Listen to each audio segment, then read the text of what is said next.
Addunyaa keessa jiraannu kana keessatti mararfannaa tokko malee lammiileen garaagaraa yeroo lubbuu isaanii itti galaafatan kan dhagahamudha.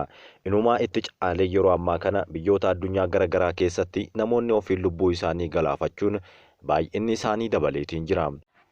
Biyyoota baha fagoo kanneen akka Kooriyaa Kaabaa fi Jaappaan keessatti yeroo garaagaraatti kan dabalu yoo ta'u, inumaayyuu Kooriyaa Kaabaa keessatti ofiin of ajjeesuun osomaa dhorkamuu lammiileen akka addunyaatti baay'inaan ofiin of ajjeessanis achi keessatti galmaa'aniitiin jiru.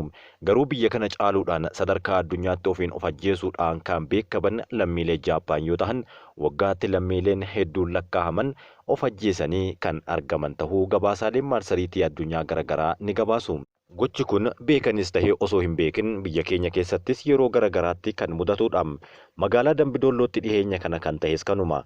Magaalaa Dambidoollootti abbaa alangaa magaalichaa ta'uudhaan hojjechaa kan ture dargaggeessi Gadaa Ambaayee jedhamu fuula miidiyaa hawaasummaa isaa irratti ergaa My Last Breath jedhu yookaan hafuura koo ishee dhumaa jedhu maxxanseen booda of ajjeesee argameera.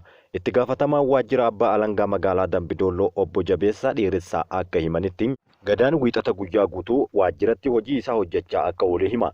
Wiixata hojii irra ooleem guyyaa laaqanaa isaa hin nyaanne jechuun yoo dubbatu xiqqoo garaacha na dhukkuba jechuudhaan sababa natti himate jechuun dubbataa ture. Booda hiriyyaan isaa Henok jedhamu Gadaan si dhokseetii malee bara ni dhukkubaa naan jedhe jechuunis dubbatee jira. Erga hiriyyaa isaa kun waa'ee dhukkuba isaa ifatti himee Gadaan waajjira isaaniitti waamuudhaan waa'ee dhukkuba isaa fi akkaataa itti yaalamuu danda'u waliin dubbachuus dubbatanii jiru.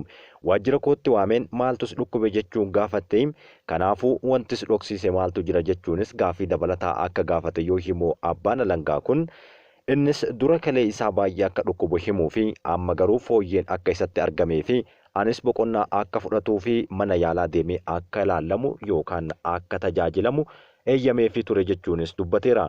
Inumaayyuu akka inni lubbuu isaa hin dhabneef mallaqa yaalaaf ta'u yookaan dhabdu taate ani ni qindeessaa naaf hayyami, waajjirris deeggaraa karaa kootiin yookaan karaa abbootii alangaas deeggarsi walitti qabamee akka yaalamtu si gargaara jechuunis jajjabeesse jechuun ifa godheera. Inni garuu akka naaf hayyame natti himee wiixata gargar baane jechuun dubbata. Garuu wiixata gargar bahuun booda deebi'anii fuulli isaanii wal hin agarre. Wiixata hiriyyaa isaa gaafachuuf dhufee kunis isa biraa akka bulee fi ganama ciree nyaachuuf akka adda bahan yeroo gaafatu isa dhukkubee fi akka bahuu hin barbaanne hime. Inni garuu manaa bahuu dhukkubsatee osoo hin taane dhimma ofitti yaadetu qaba. Anis wiixata na dhukkuba waan jedheef tarii boqachuuf hojii irraa hafe jedheen bilbiluufii dhiise. Sa'aatii laaqanaatti bilbiluufiin yaadaa ture garuu naaf hin milkoofne jechuun obbo Jabeessaan dubbata. Obbo Jabeessaan akka yaada isaa kennetti fuula miidiyaa hawaasummaa isaa irratti ergaa sana erga maxxansee yeroo gabaabaa booda Gadaan of miidheeraa poolisii qabii koottuu iyyannoon jedhu na qaqqabe jechuunis katabe. Qorattoota poolisii waliin yeroo mana jireenya dargaggeessa kanaa gahanitti mooraa keessatti funyoodhaan of fannisee argame. Reeffi dargaggoo abbaa alangaa kanaas hospitaala Dambidoollootti erga qoratameen booda bakka dhaloota isaa godina Wallaggaa lixaa aanaa Ayiraatti geggeeffamuu dubbatan. Abbaa alangaa Gadaa Ambaayee ogeessa seeraa dargaggeessa quuqama ummataaf qabuu fi hojii isaa amanamummaadhaan kan hojjetu turee fi erga abbaa alangaa ta'ee gara magaalaa Dambidoolloo dhufee reefuu ji'a 3 kan guutedha. Sana dura ogummaa seeraa barateen aanaalee akka Anfilloo fi Sayyootti abbaa seeraatiin tajaajilaa kan turee fi sababa rakkoo fayyaa isa mudateen jijjiiramaadhaan yookaan jijjiirraa gaafateen gara Dambidoollootti dhufuu simaniiru. Manni hojii abbaa alangaa waliigalaa Oromiyaas du'aan boqachuu isaatti gadda itti dhagame akka ibse dubbatama. Yeroo ammaa kanatti miidiyaa hawaasaa irratti ibsi garaagaraa kan kennamaa jiruu fi inumaayyuu gara nyaatteedhaan yeroon ibsanis kan dhagahamaa jirudha. Akka xiinxaltoonni xiinsammuu garaagaraa kaasanitti namni tokko ofiin of ajjeesuudhaaf kan isa kakaasu tariitii rakkoo diinagdee, rakkoo fayyaa fi hawaasummaas ta'uu danda'a. Rakkoo hawaasummaa keessaa keessattuu maatii isaa irratti rakkoo yoo uumame akkasumas jireenya isaa keessatti gaaga'imsi yoo kan jiraatu tahee fi rakkoo fayyaa akkasumas hanqina diinagdeetiin kan maluun namoonni yeroo garaagaraatti kan of ajjeesuun beekamanidha. Baha giddu galeessaa kan yeroo garaagaraatti waraanni keessatti hin qabbanoofne keessattuu naannoo Israa'elii fi daangaa ishee irratti meeshaalee waraanaa garaagaraa iddoo yaaliin itti taasifamu taheetiin jira. Yeroo ammaa kana misaa'ila haaraa yeroo jalqabaatiif waraana Gaazaa irratti fayyadamuun akka yaaliitti fayyadamteerti. Waraanni Israa'el erga waraanni Gaazaa onkololeessa bara 2023 jalqabee yeroo jalqabaatiif haleellaa Gaazaa irratti raawwate keessatti misaa'ila Baar jedhamu fayyadamuu isaa beeksisee jira. Kanaan duras Israa'el waraana Hizbollaa irratti kana fayyadamuun akka hin oolle xiinxaltoonni garaagaraa kaasanii turan. Israa'el garuu ni haalte. Waraanni Israa'el tibbana viidiyoo furguggifamuu misaa'ila kana agarsiisu yoo gadhiisetti misaa'illi kun Baar sirna qajeelfama haala lolaa rakkisaa ta'eef mijatu akka qabuu fi baay'ee gabaabaa keessatti iddoo xiyyeeffate akka rukutus kan himamudha. Akka waraanni Israa'el jedhutti misaa'iloonni Baar jedhaman addatti naannoo lolaa hamaa keessatti itti fayyadamuudhaaf kan qophaa'an yoo ta'u, saffisa ol aanaadhaan haleellaa raawwachuu danda'a jedhan. Misaa'iloonni Baar jedhaman kun misaa'ila waraanaa Israa'el Rumaaka kan dura itti fayyadaman kan sirna rookeettii dachaa M270 irraa dhukaafaman bakka buusuudhaaf kan hojjetameera jedhan. Misaa'illi kun sirna rookeettii MLSR fi kan Ameerikaan hojjetame kan Israa'el waggoota kurnaniif itti fayyadamaa turte waliin wal bira qabamee yoo ilaalamu dachaa hedduun fayyadamoo yookaan saffisaa ta'uun akkasumas fooyya'aa fi ammayyaa'oo ta'uu isaa warri Israa'el gabaasa keessatti eeranii jiru. Misaa'elichi misaa'ela fageenya giddugaleessaa hanga kiloomeetira 30 furguggifamu waan ta'eef daangaa isaanii irratti Gaazaa irratti fayyadamuu filatan. Waraanichi duula waraanaa dhiheenya kana Libaanosii fi Gaazatti Hizbollaa irratti geggeeffameen itti fayyadamuu isaa mirkaneesseera.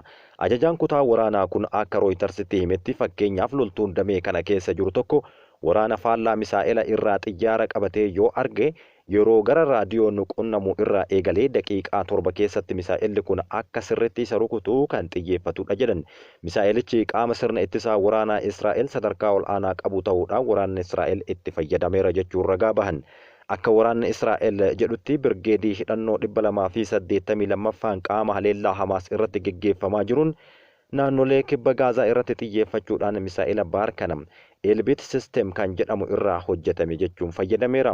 Dhaabbanni Elbit System bara 2023 irraa eegalee waraana Israa'elii fi Hamaas gidduutti deemaa jiru keessatti oomisha waraanaa ol aanaa dachaadhaan dabaleetiin jira. Elbit System dhaabbata oomisha waraana guddaa bara 1966 hundeeffame yoo ta'u bara 1996 damee of danda'e ta'ee addatti fottoqee hundeeffame. Elbit System bara 1996 Israa'el keessatti hojjechuu kan jalqabe yommuu ta'u waggoota 29 dura xiyyaara nama maleessaa kan oomishee fi Hamaas bara 2015 xiyyaaricha qabachuun fooyyessee jira. Tajaajilaaf kan oolche ta'uu ibsi garee yeroo sana irraa kenname agarsiisee ture. Elbit dhaabbilee ijoo addunyaa kan qabu yommuu ta'u oomisha isaa waraana biyyoota adda addaa irratti kan gurgurudha. Dhaabbatichi waldhabdee Israa'elii fi Filisxeem gidduutti waraana Israa'el deeggaruu isaa hordofee dhaabbilee ijoo kanneen akka UK fi Ameerikaa keessa jiran irratti mormiin guddaan isa mudate. Haa ta'u malee dhaabbanni kun ammatti baay'ee fayyadamoo ta'eera. Dhaabbileen investimentii idil addunyaa sababa waldhabdee kanaa keessatti hirmaachuu isaatiin investimentii isaanii dhaabbaticha irraa kaasanii jiru. Elbit System bara 2023 irraa eegalee garuu waraana Israa'elii fi Hamaas gidduutti deemaa jiruuf Israa'eliif meeshaa waraanaa dhiheessuuf oomisha meeshaa waraanaa isaa dachaa lamaan akka dabales himama. Waraana Israa'elii fi meeshaalee waraanaa barbaachisoo kanneen akka misaa'elaa, boombii, diroonii, sirna hordoffii balaa akkasumas meeshaa waraanaa elektirooniksii garaagaraa dabalatee gosoota meeshaa waraanaa adda addaa keessattuu rookeettii 155 mm dhiheessaa akka jiru kan dubbatamudha. Akka kuusaa odeeffannoo waraana Israa'el jedhutti Elbit System diroonii isaa 85 fi sirna misaa'elaa adda baasuu fi to'annoo balaa 85 kan Israa'eliif dhiheessu dhaabbatichuma kanaadha jedhan. Kana malees dhaabbatichi koontiraaktara ijoo ijaarsa dallahaa daangaa naannoo Gaazaa kan yeroo haleellaa Hamaas onkololeessa 7 bara 2023 raawwatu cabse akka to'atus himee jira. Galiin dhaabbatichaa erga waraanni eegalee kurmaanaan guddina kan agarsiisu yommuu ta'u akka gabaasa michootaatti yookaan Ameerikaatti waraanni Israa'el bara 2006 irraa eegalee diroonii Harmes 450 fi 900 kan dhaabbata Elbit System jedhamu irraa hojjetame bal'inaan fayyadamuun Gaazaa, West Baankii fi Libaanos keessatti haleellaa fi hordoffii bal'aa raawwachaa jira jedhan. Gabaasaaleen tokko misaa'elli Baar kan meeshaa haaraa Israa'el waraana kana keessatti fayyadamte isa jalqabaa ta'us ibseera. Haa ta'u malee Israa'el misaa'ela Baar qofa osoo hin taane waxabajjii bara 2023 irraa eegalee waraana Gaazaa irratti meeshaalee waraanaa haaraa hedduu fayyadamteerti. Kanneen keessaa meeshaa waraanaa Iron Sting kan jedhamu ajaja kennameef qixa sirriitiin raawwatuu fi dhaabbata Elbit System jedhamuun kan hojjetame erga waraannichi eegalee kaasee hanga ammaatti fayyadamaa turteerti. Israa'el yeroo garagaraatti namoota yookaan biyyoota daangaa ishee irratti argaman kanneen akka Falasxiin, Libaanosii fi kanneen biroo akka meeshaa yaaliitti kan itti fayyadamtudha. Meeshaan waraanaa kun qajeelfama kallattiin kan kennamu yookaan kallattii lamaa kan jedhamuu fi kan of keessatti hammatee qabu naannoo magaalaa keessatti bakka irratti xiyyeeffate qofa kan rukutuu danda'udha jedhama. Waraanni Israa'el meeshaalee waraanaa kanneen Gaazaa fi boodarras kibba Libaanos irratti itti fayyadamaa ture. Misaa'eloonni Hoolitii fi Yeeted jedhaman kan galaana irratti dhukaafaman misaa'eloota farra taankii misaa'ela barame laa'oo caalaa 50 humna guddaadhaan qabanii fi humna dhoohaa ol aanaa fi fageenya dheeraa kan qabaniin kan fayyadamu yookaan kan fooyyeffamudha jedhama. Meeshaaleen kunneen addatti naannoo magaalaatti fayyadaman taankiif salphaa kan hin taane waan ta'eef kanaaf kan inni qophaa'edha jedhamaa jira. Rookeettii Okees Debeeldaa jedhamu kan ajaja fudhatee GPS hordofee haleellaa raawwatu misaa'ela Meerkaavaa 4M jedhamuun kan sirna ittisaa farra misaa'elaa qabu yoo ta'u waraana kana irratti yeroo jalqabaaf naannoo uummanni baay'inaan jiraatutti fayyadamteerti. Sirna xiyyaaraa kan sirna ittisaa yookaan ittisa qilleensaa misaa'ela fageenya dheeraa hawaa keessaa ba'u kan addaan kutuuf yookaan kan addaan kutuuf qophaa'e keessumaa misaa'ela Yaman irraa gara Israa'elitti dhukaafamu ittiin qolachuudhaaf kan fayyadamtedha. Reediyoo qunnamtii dhodhootuu fi meeshaalee waraanaa kanneen biroo kanneen waraanni Israa'el Gaazaa fi Libaanositti dhimma itti bahe keessattis eerameera. Meeshaaleen waraanaa kunneen tooftaalee lolaa kanneen dandeettii namtolchee teeknooloojii sadarkaa ol aanaa fi to'annoo fagoo irratti taasifamuu isaaniitiin haleellaa fi badii gurguddaa qaqqabsiisee jira. Balaan namoota nagahaa, dhaabbilee siivilii fi namoota waraana kana keessatti hin hirmaanne irratti geessises hedduun lakkaa'amee jira. Keessattuu waraana Gaazaatti gaggeeffamaa jiru 60 hanga 70 namoota nagahaa keessattuu daa'immanii fi dubartoota ta'uu gabaasaaleen mootummoota gamtoomanii yeroo garagaraatti kan baasudha. Inumaa Israa'el warroota fannoo diimaa fi qarqaarsa nyaataatiif gara Gaazaatti seenanis kan haleeltuu fi yeroo garagaraatti lubbuu isaanii kan baastu ta'uunis ni beekama.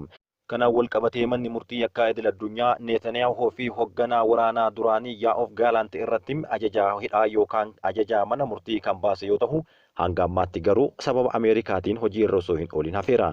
Ameerikaan gocha kana cimsitee kan mormituu fi Israa'el yeroo garagaraatti kan deeggartuu fi anatu see jira jechuudhaan lubbuu lammiilee nagaa hedduuf itti gaafatamummaa hedduu kan fudhattedha.